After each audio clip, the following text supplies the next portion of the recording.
Well, who hasn't wolfed down their dinner in front of the tally, or perhaps more in our case, breakfast. At the desk? Yeah, between reads. Yeah, that's right. Unfortunately, new studies show eating quickly could be contributing to weight gain.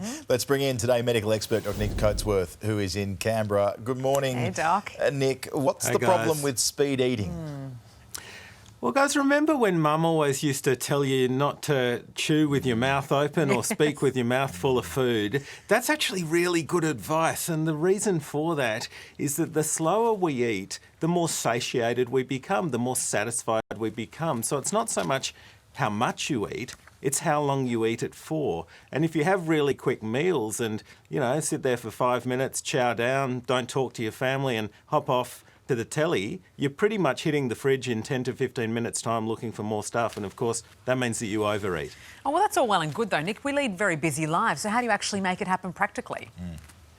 Well, I reckon the difference between 5 and 20 minutes at the dinner table, there's so many more benefits for that. I mean, what could you do? You could make your kids put their knives and forks down between every mouthful. I reckon genuinely there's probably not much that you need to hear from your family member that warrants you seeing their food being chewed in the mouth. So that's got to go. And spend more time at the dinner table if we can. Now, of course, Carl's not on set today. I've seen his eating habits in the morning. You poor thing. You know, there's some improvement to be made there as well. Yeah. He's not wrong.